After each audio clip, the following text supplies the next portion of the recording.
For the first time, napanood natin ng live ang Dam. Ito ay first ever single ng SB19 para sa kanilang new EP na Simula at Wakas.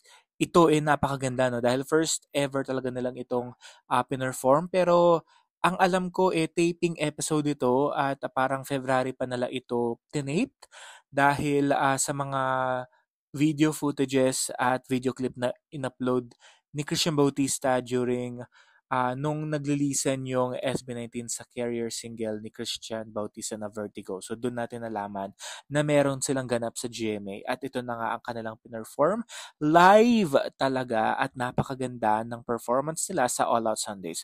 Can I just say na kapag nagpa-perform sila ng mga singles at songs nila dito sa All Out Sundays, binibigyan talaga nila ito ng halaga, binibigyan ng importansya at treatment talaga na pang kings of P-pop at deserve talaga nila ito yung ganitong mga production, yung ang daming mga nangyayari, ang daming mga kaganapan at sa laki ba naman ng stage ng All Out Sundays talaga na maximize talaga nila with their backup dancers sa kanilang yung opening na scene tapos nandun yung parang nakawala sila sa kulungan, ang ganda din nun, nandun din yung scene na yon dito sa stage at na-feel talaga natin kung ano yung music video feels. Ito yung na-feel natin dito while watching them at perform nila ito ng live, itong Dam.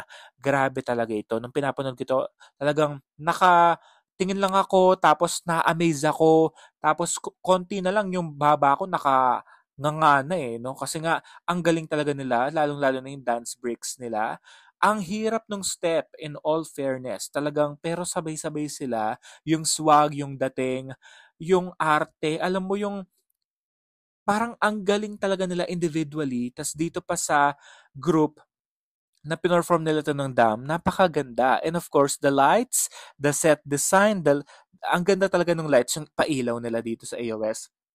Like, iba-iba yung mga team nung color, kaya na-amaze talaga ako at napakaganda. Kaya stream nyo na ang Dam at abangan natin ang ilang mga kaganapan pa sa kanilang new era.